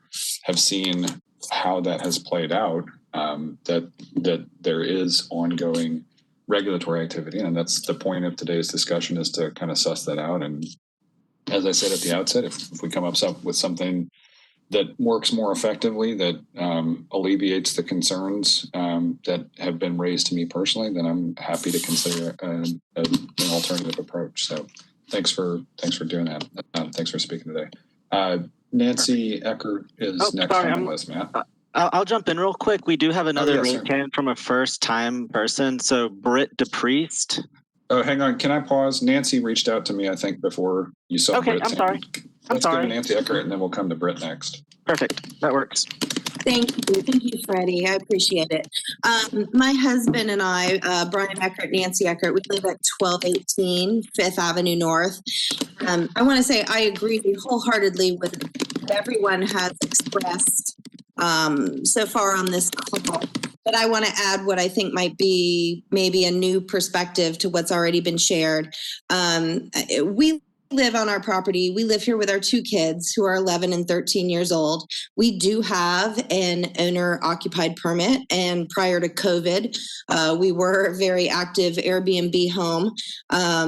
I understand everyone's concern over having too many Airbnbs in the neighborhood or non-owner occupied Airbnbs. We're here, we're on the property.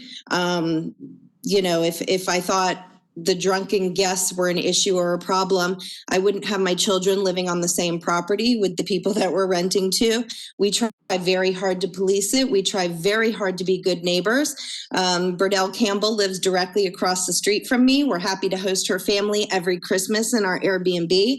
We try to be good neighbors. Every single penny we have made Airbnb-ing in the last 2.5 to 3 years has been put back into renovating our property.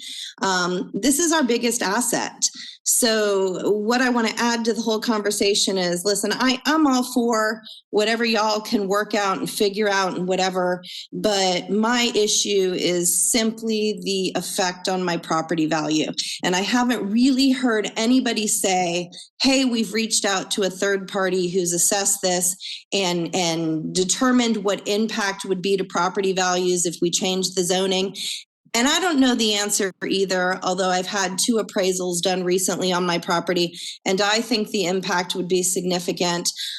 So much so that I've already reached out to realtors in the last couple weeks, and we're considering moving due to this proposed bill, which I hate to say because we've lived in the neighborhood since 2001. We've lived here since nobody wanted to live in Germantown, since our friends thought we were crazy for living here. We volunteered endless years in Oktoberfest when it actually used to be up and down our block.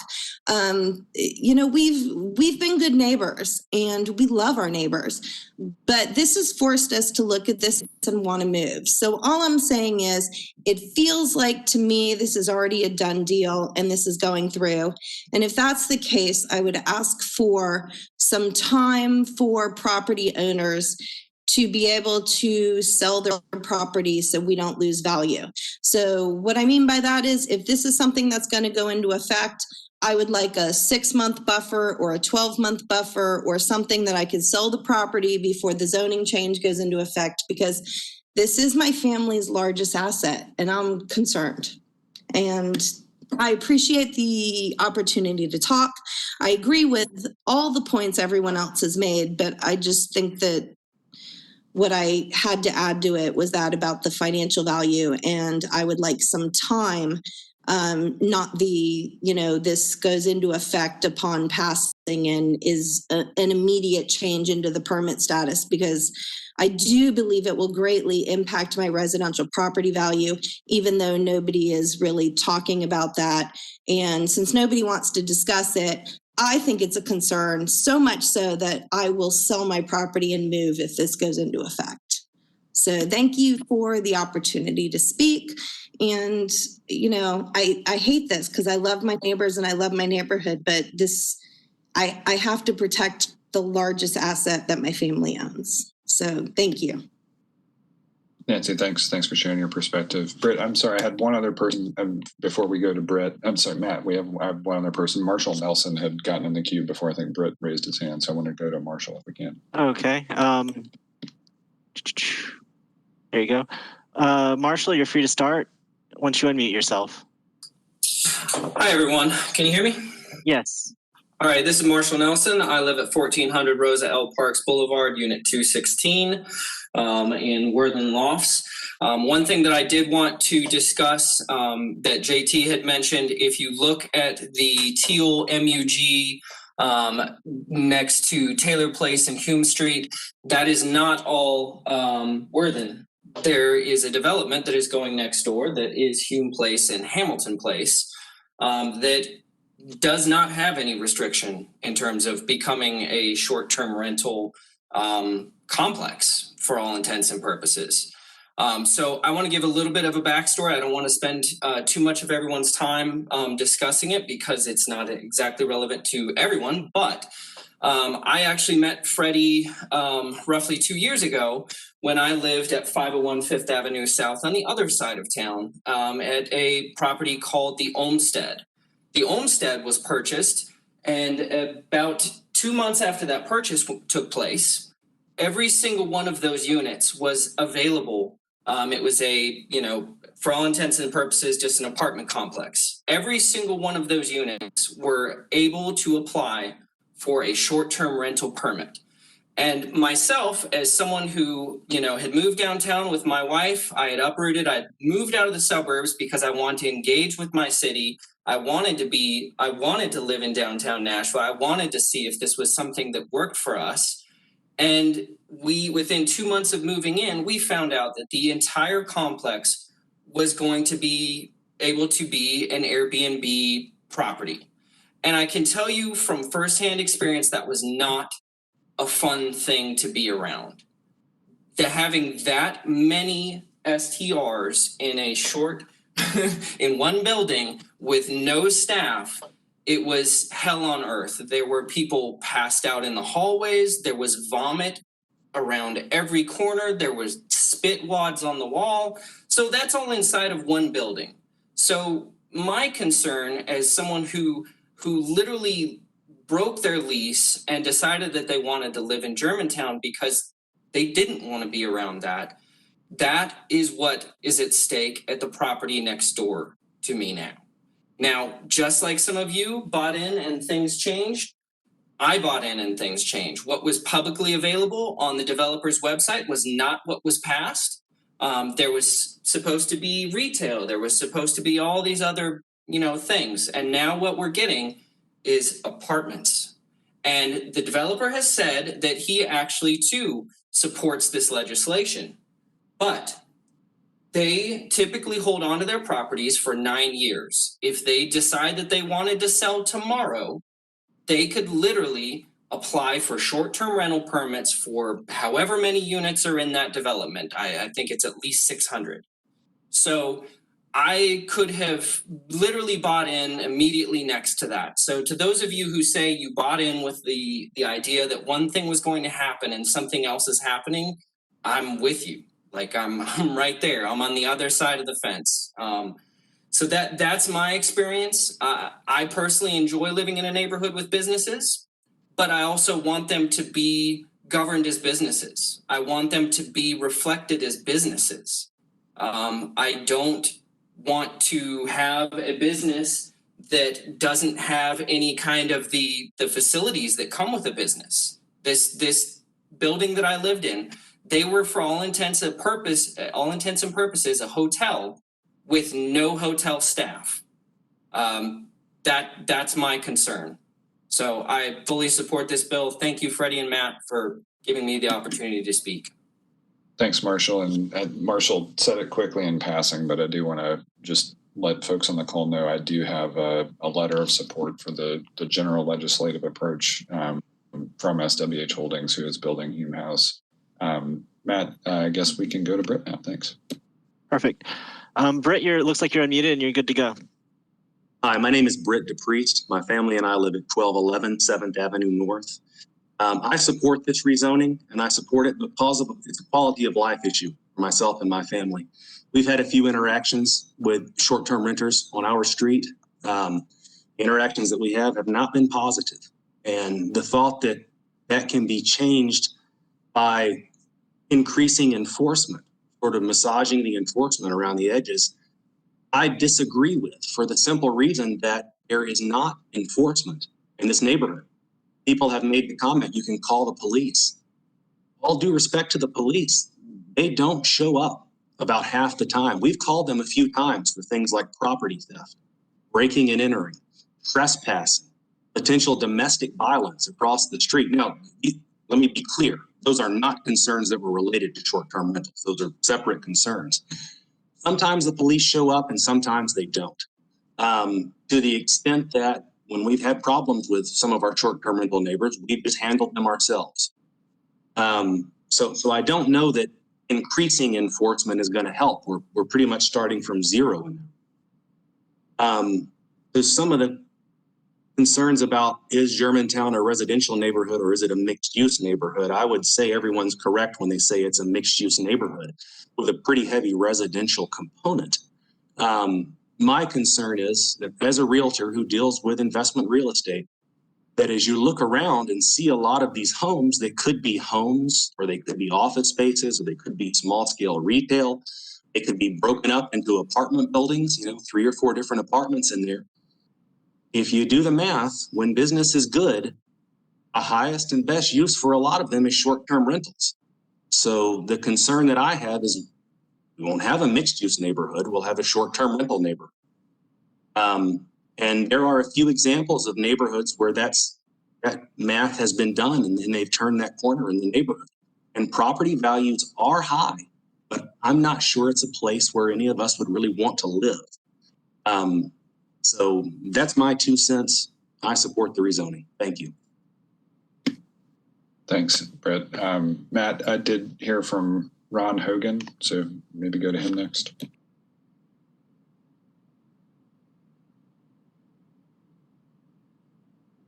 Ron, you're good to go. Just unmute yourself and start.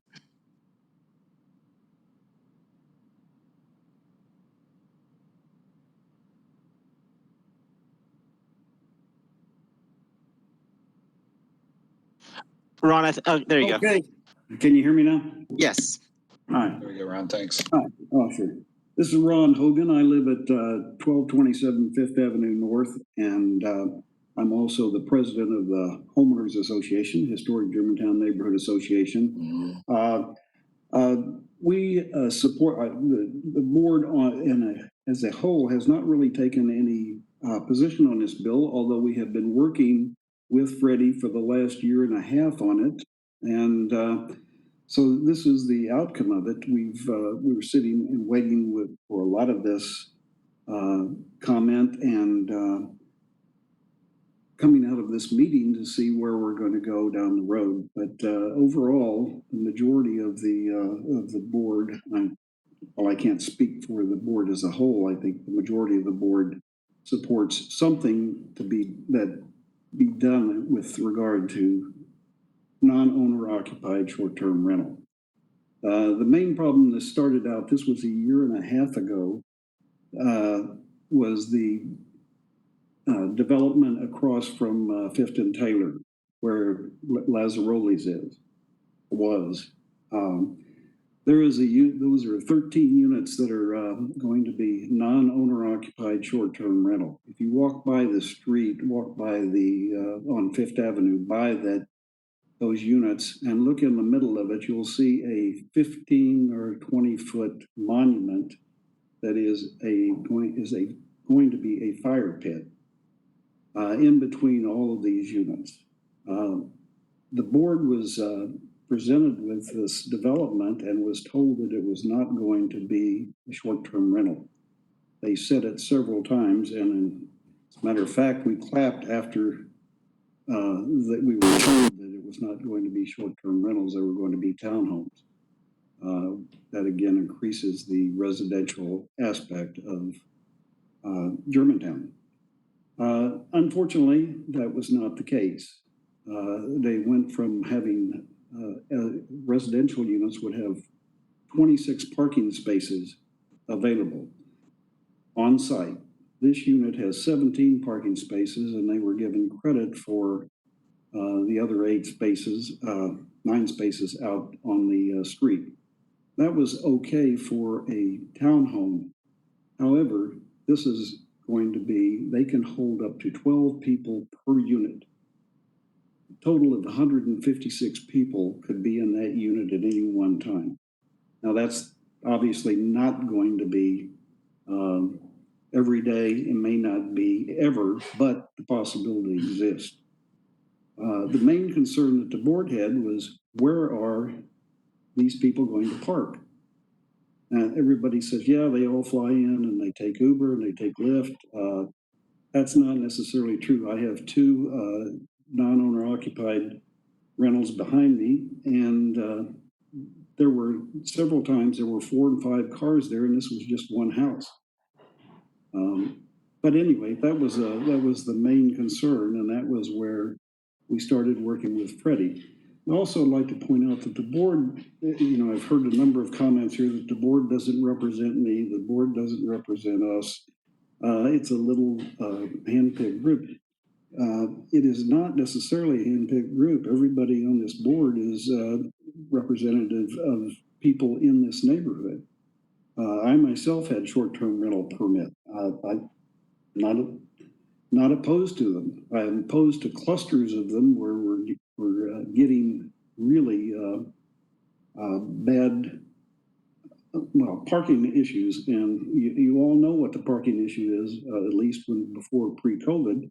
Now we're looking at severe parking issues. At any rate,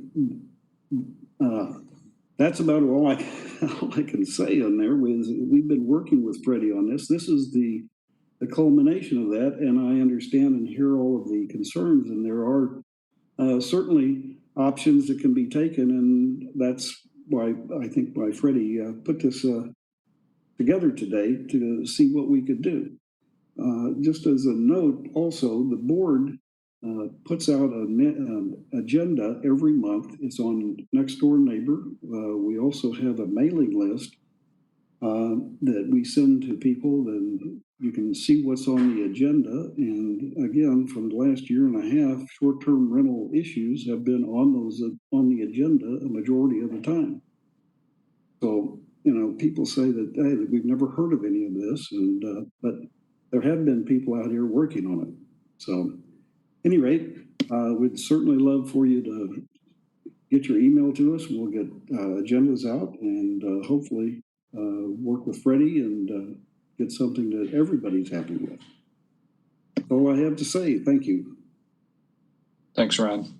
Matt, I heard from I'm sorry, you broke up real quick. What was that? Oh, sorry. I heard from Fred. Fred Booth would like to speak. Okay. And then we also have Chip Eichard.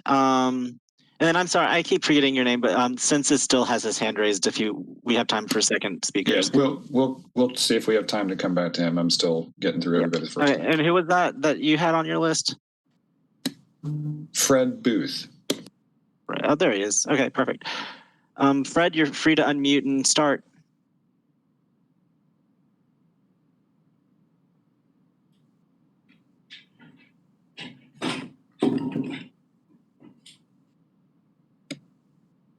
Fred, it looks like you're still muted. I don't know if you can unmute there.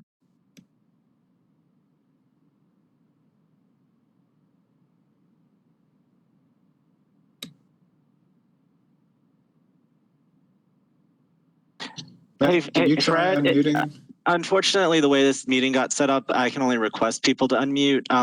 Okay. Hey, Fred, if you hover over, and I don't know how it looks on the app, but if you hover over on the computer in the program, if you hover over the little microphone and click on it, it should unmute you.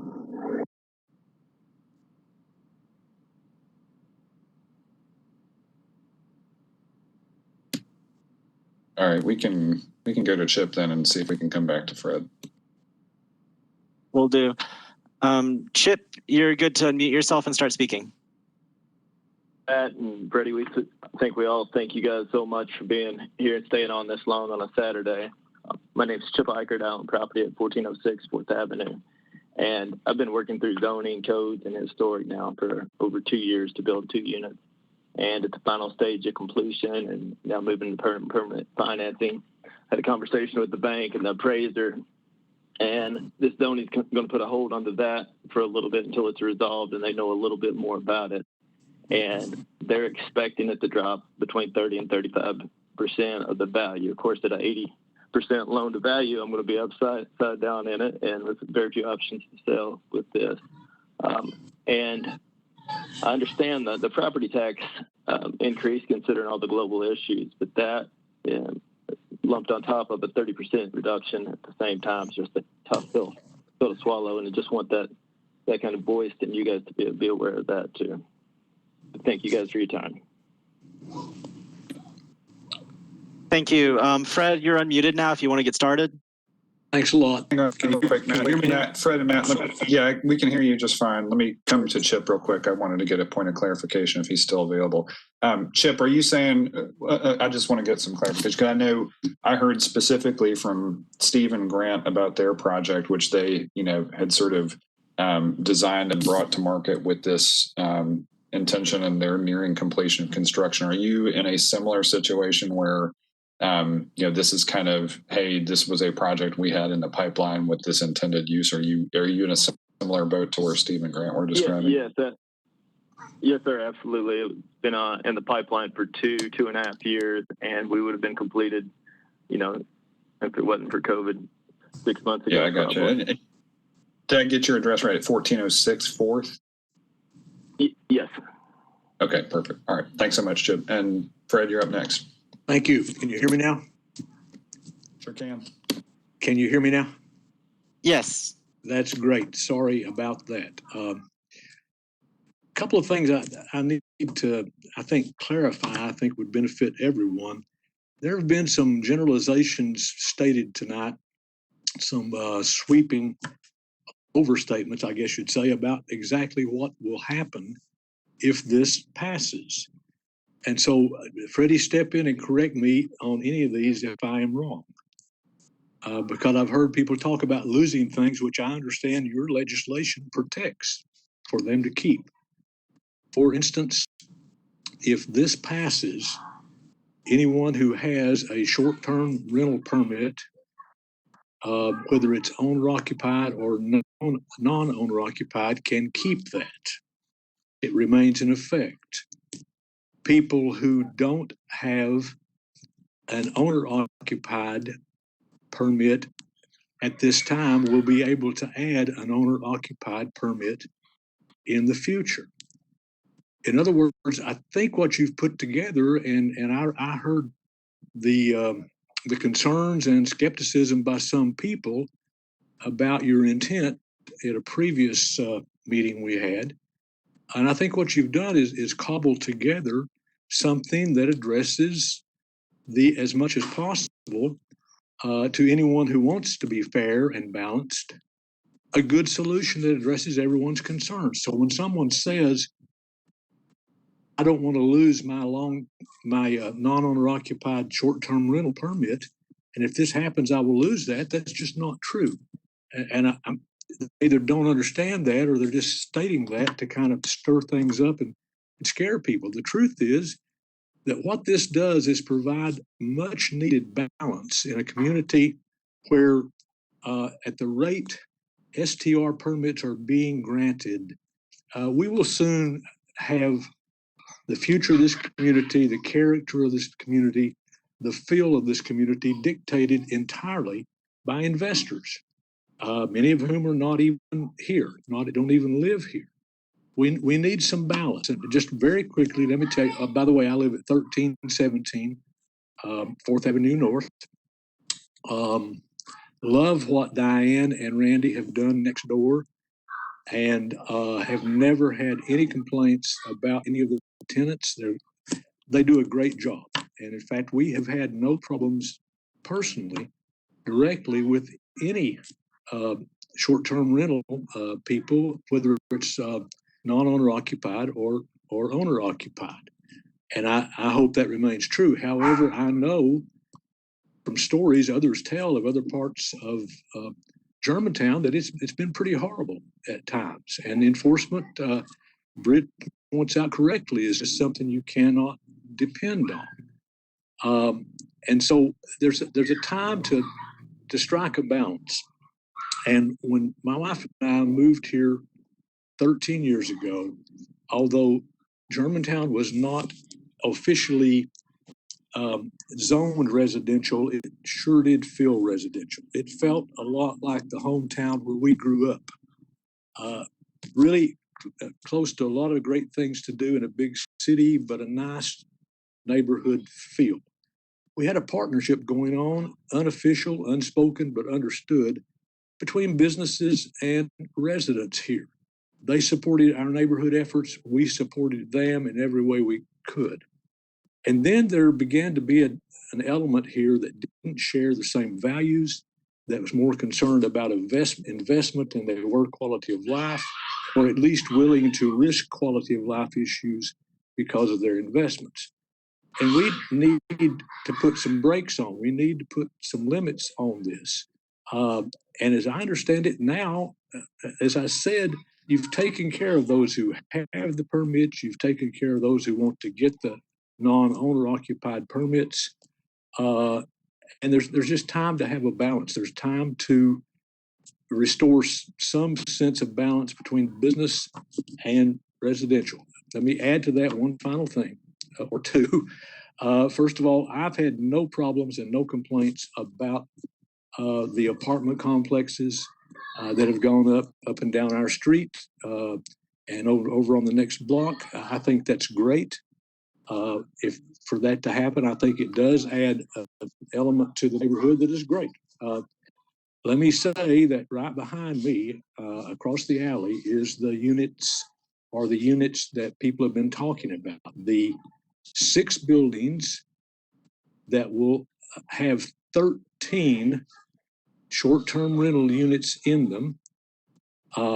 Right now on my alley, I'm looking at the back of that, and there will be 13 parking spaces there for, you do the math. I mean, the number of people who come, unless they all arrive together in the same car, it's not going to work. There's not going to be enough parking there.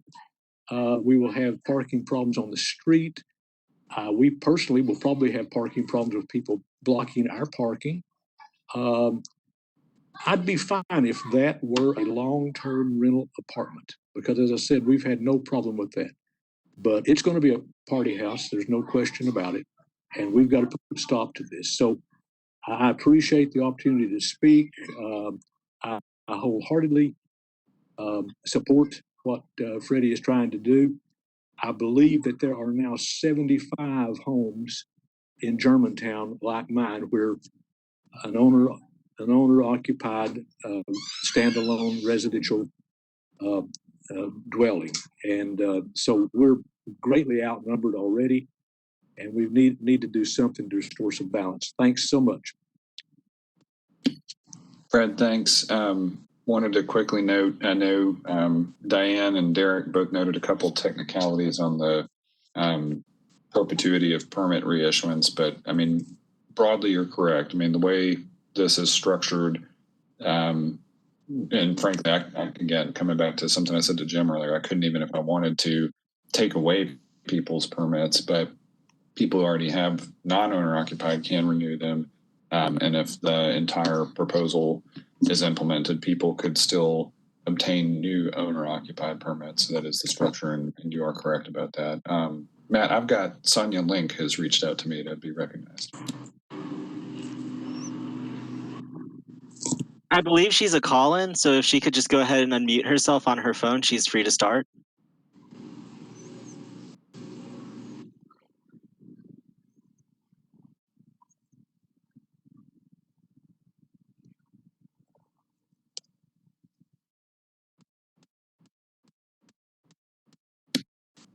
Sonia, are you still on the line?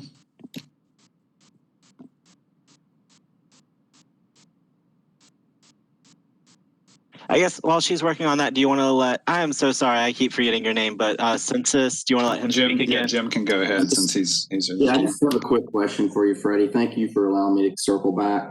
Of the 68 acres that are included in this, the 300 some odd property owners, how many people actually have you spoken to about this legislation and proposal?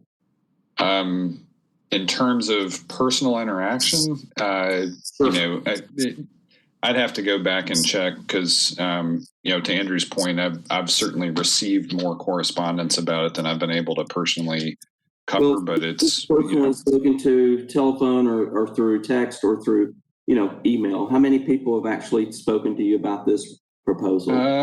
We're probably approaching 100 at this point. All right, so roughly just 33%, call it math-wise, correct? That's probably correct.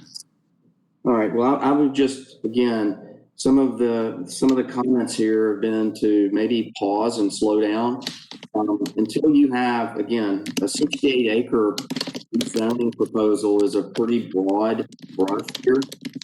You've certainly heard comments tonight that are for and against. I think you probably heard maybe more against than you thought you would hear. Lots of good rationale for both sides of this discussion. And I'm sorry, I just can't go along with the concept of not regulating, permitting as an option here to manage some of this, as opposed to just a broad brush 68 acre proposal that would, you can call it what you want to, and I'll echo someone else that commented on this. If it affects your property value, it's a down zone. So that technically might not be categorized as such, but that's what it is. If it does devalue your property. So in an environment where we're trying to look for ways to increase our tax base, I certainly hope that if this does go through, my property value should come down in value as a result of this, and I will be paying less taxes. But I just don't think this is the right approach. So thank you very much. Appreciate you, Jim. Thanks. Matt, let's try to go back to Sonia. I think she's got herself unmuted. Also, if you don't mind, I've had my hand up for some time. Thank you. All right, we'll come to you after Sonia.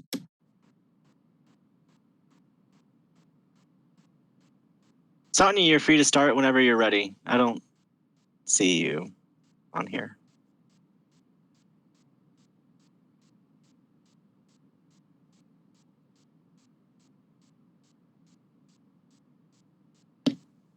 Sonia, were you able to get yourself unmuted? We can't hear you yet. What is Sonia's first 4 digits of her phone number and her last 2? She is 615240. So she's on here, but she doesn't seem to be on. I sent you a request to unmute. I don't know how that works. I've never used it through just calling in, so I apologize.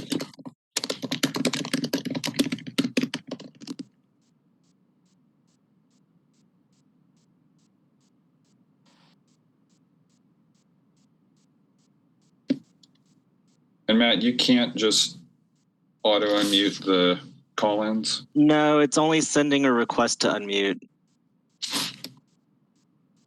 Okay, we'll try Sonia one last time after we go. I missed who had requested to speak there next. Oh, this is Lisa Gaston. Oh, okay, great. Hi, Lisa. Oh, hi. How are you? I'm hanging in there. All right. I appreciate the opportunity. I appreciate you putting all of this together so that we can all have a voice in what's going on. We own 3 parcels on 7th Avenue. We did own 4 and just sold 1. But I am against this. I am against changing the definition of the zoning of a property. This is why we purchased Germantown. I love the neighborhood. I'm a cheerleader for the neighborhood. I have sold a lot of property in the neighborhood, and I can tell you there's a huge difference in value in property that's zoned residential and property that's zoned MUN. So by doing this and removing some of our value, you are going to remove, some of our equity, and I am against this. Got it. Thank you, Lisa. You're welcome. Yep. Matt, I think see Sonia's unmuted now. Yeah, Sonia, I think you can go. Okay. Can you hear me? Faint. Can you speak into your phone a little more closer? Yes. Okay. So can you hear me? Yes, perfect. Okay, good. Okay, so this is Sonia Link. I own 2 properties in Germantown, one at 1308 6th Avenue and then 1222 7th Avenue. And I would just like to address a couple of the comments I've heard tonight. First, one, a lot of people have voiced concerns about their property rights and their property rights being taken away without their permission. Well, that's exactly what I feel happened to me 4 years ago when the short-term rentals were added as a land use without my permission. So it's happened to everyone in Germantown where the property rights were changed without my permission or my input. The second thing is a lot of people have said this is a mixed use and not residential. MUN is mixed use neighborhood. Neighborhood to me means residential. Yes, there's a combination of people that live here and businesses, and people like and enjoy that. But to say that MUN is not residential, I think is very misleading. The third thing is that people need to realize the MUN and some of the CS zoning that's in the area that's potential to be rezoned allows a very small portion of floor area ratio for commercial. That's the charm and advantage of MUN is because it has to be the right ratio between residential and commercial. These items or these properties, lots that are being built out 100% short-term rental, which is to me a commercial use, but they're not held to the floor area ratio for what should be held for commercial properties. That goes for Stevie Zell's property off of 2nd and Taylor, and the project on 5th Avenue. I haven't calculated what those FARs would be, but they would be way more than what would be currently allowed for commercial in our MUN zoning. So that's what people need to take into consideration. These other aspects of the neighborhood, and that currently MUN zoning doesn't allow hotels, but that's exactly what we're getting with a lot of the, especially the empty lots that are being built out, 100% short-term rental. And we have a lot more that's being planned down the road. So yes, like Fred said, we need a balance. And if we don't do something, then eventually Germantown is going to be nothing but short-term rentals. And it's going to be nothing but tourists and no people actually living here. It takes a lot of work to make this a great neighborhood. And it comes from people that are living here. I don't think any kind of tourist is going to do the work that's needed to make Germantown a great place to live. It's a great place to live because of the people that live here. And that's all I have to say. And I will have to say that I am on the board, but I'm speaking what I'm saying today. It's my own personal opinion. Thank you for Freddie for holding this. And, we do value everyone's input, but it seems like most people that are opposed to it are investors and people looking for investment property and not a place to live.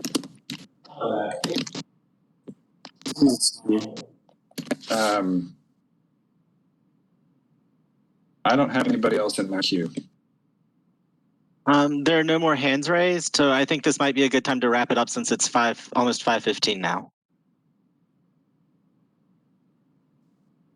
I agree. I will thank everyone for coming. Obviously, this is 2 hours and 15 minutes of robust discussion and a single neighborhood. So a lot going on here. I'm going to confer with as many of the folks as I can that we heard from today, that I've got contact info for about what we do at the Planning Commission this week. And I'll bring it up with Matt in the council office and the Planning Commission, but appreciate everybody's time. And I will be following up also specifically with the folks that I heard express an intent to continue working on this from the standpoint of, if this is not the right approach, if we can find a better approach, if we can improve this approach, how we would go about doing that. So thank you everybody for sharing a part of your fall afternoon with us. And with that, Matt, I think we can stop recording and we'll talk to everybody soon.